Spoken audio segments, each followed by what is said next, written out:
यदि सदिश vector A बराबर 2i cap plus 3j cap minus 5k cap है तो सदिश वेक्टर ए का परिमाण ए ज्ञात कीजिए। तो ये वेक्टर है, इसको स्टैंडर्ड फॉर्म में कैसे लिखेंगे? वेक्टर ए बराबर होता है ए एक्स आई कैप प्लस ए वाई जे कैप प्लस ए जेड के कैप। ठीक। आई कैप क्या है? एक्स अक्ष के अनुदिश एकांक वेक्टर। जे कैप क्या है? वाई अक्ष के अनुदिश एकांक वेक्टर। और के कैप क्या है? जेड अक्ष के अनुदिश एकांक वेक्टर। ठीक। तो यहां पर जब इन दोनों को देखेंगे, है ना, तो आई कैप ए एक्स ये कितना है? 2 है, यानी कि आई कैप का गुणांक क्या है? 2। तो ए एक्स का मान कितना निकल आएगा? जब कंपेयर करेंगे तो ए एक्स बराबर निकलेगा 2, ए वाई बराबर निकलेगा 3 और ए जेड बराबर निकलेगा -5। ठीक।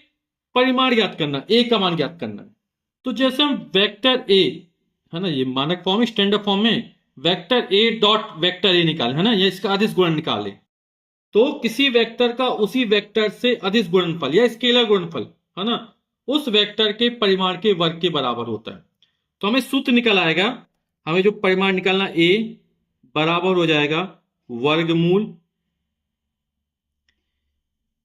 ए एक्स स्क्वायर प्लस ए वाई स्क्वायर प्लस ए जेड स्क्वायर। ठीक। तो ये किसी वेक्टर का परिमाण निकालने का सूत्र।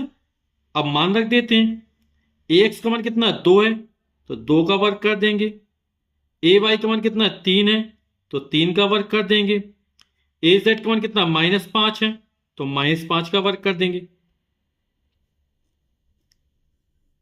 2 का वर्ग 4, 3 का वर्ग 9 और -5 किसी भी संख्या चाहे धनात्मक हो चाहे ऋणात्मक, उसका वर्ग हमेशा धनात्मक होता है। तो 5 का वर्ग 25, -5 गुणा -5, तो माइनस माइनस प्लस हो जाए 25।